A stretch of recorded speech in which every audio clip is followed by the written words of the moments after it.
Тукайыбыз булган. Тукайыбыздан кала безнең тагын олуг мөхтәрәм шәхесләребез бар.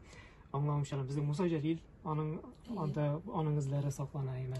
Безнең ничек дип әле бунтар шагыйрыбыз дип әйтәләр бит әле. Тукай такташыбыз безнең Айванда шулай ук эзләре саклана. Аның инде без мәхәббәт турында булсын, нинди генә шигырьләре булсын, һәрвакыт цитат итеп китерәбез әйме. Һәрвакыт әйтәбез без мәхәббәт турында булсын, мәхәббәт ул үзе иске нәрсә, ләкин һәр йөрәк аны яңарта дип, без дә шушы хисләрне яңартып алыйк әле. Аларның барлыгы сүзләребездә булсын диләр бит. Менә алдан әйткәнемчә, Әстерханда яшәүче татарлар шул кадәр битараф булмаган әдәбиятка, сәнгатькә. Алар Хади Такташны кунакка чакыралар. Хади Такташ бирдә була. Һәм истәлекләр халык телендә сакланган риваятләрдә Такташның кич белән бер кичә үткәргә теләве, менә шушы Тиякның Шәрик клубы дигән җире була. Ул да хәрәбә хәлендә сүз уңаеннан. Менә шушы Шәрик клубы бинасында ул шигырь укырга дип сәхнәгә менгәч, аны иртанга кадәр сәхнәдән төшермиләр. Такташны тыңлыйлар. Менә бит. Ул шул кадәр овациялар белән аны бүлдерә, тагын кат-кат укыталар аерым шигырьләрен. 1933 елда Әстерханга Муса Җәлил килә. Муса Җәлилгә дә мәхәббәт шул кадәр көчле була. Ул Киләше дигән авылда яши. Анда урып җыю вакытына эләгә ул. Һәм үзенең бик күп шигырьләрендә шушы Киләшедә булган вакытын кат-кат искә ала, биредә шигырьләр язып китә. Һәм иң кызыгы, менә Муса Җәлилне Киләше халкы шул кадәр олылый, ул тукталган йортта, ул йоклаган кроватьны бүтән бер кешендә утыртмыйча һәм яткырмыйча, шушы йорт хуҗалары үзләренең гомеренең ахырына кадәр саклыйлар. Экспонат итәләр, антиквариат итәләр. Йортта торган экспонат була инде. Менә ни кадәр хөрмәт әйме.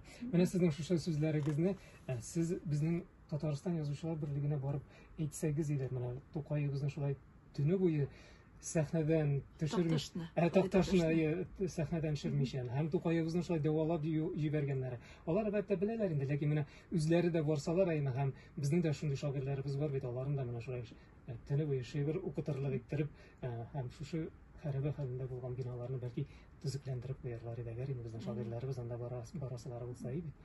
Менә бу шагыйрьләрнең монда шулай чыгыш ясаулары, аларга булган мөнәсәбәт Әстерханда яшәүче татарларның милли үзаңының ул вакытта да никадәр көчле булуын күрсәтә инде.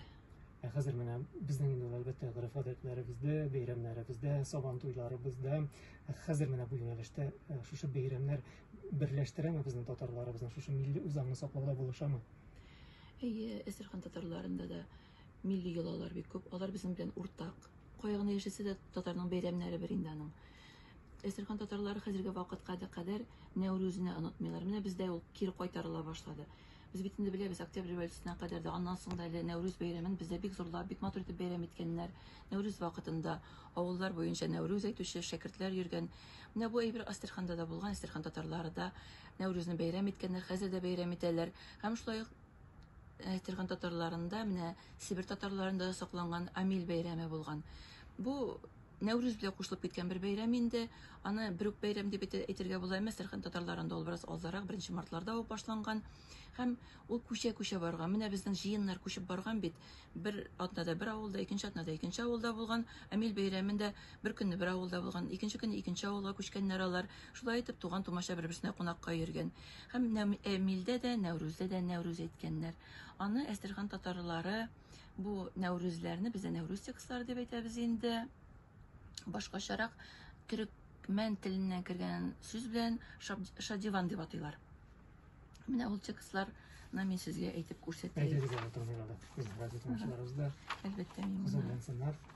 Шушы тарихи сүзләрне белгән. Ул менә мондыйрак: яз килде япан, тегелде кара чапан, инде килде яз заман, шабдин, азан, инде килде мөбарәк. Кара тавык какылдап, патлык теләп торады. Яшәүкәләр шакылдап, яулык сорап торады. Шабдин, азан. Менә шушындый текстлар әйтә торган булганнар. Бу текстларны балалар йорттан йортка кереп әйтеп йөргән, һәм аларга бөтен җирдә кебек инде татлылар сала торган булганнар, аларның букчаларына яки буялган йомырка сала торган булганнар. Менә шундай кызык итеп сөйлисез дә әмма. Инде минем үземнең дә күңелемдә теләк бар иде шундай Әстерхан якларына бер экспедиция, сәфәр дә булып, күреп кайтырга да шушы безнең тарихи, шушы безнең Тукай булган эзләргә басып әйме. Шушы хисләр минем тагын да көчәеп китте. Сезнең бу елгы җәйләргә гомумән планнарыгыз ничек? Тагын шушы якларга сәфәр кылырга, башка тарафларга сәфәр кылырга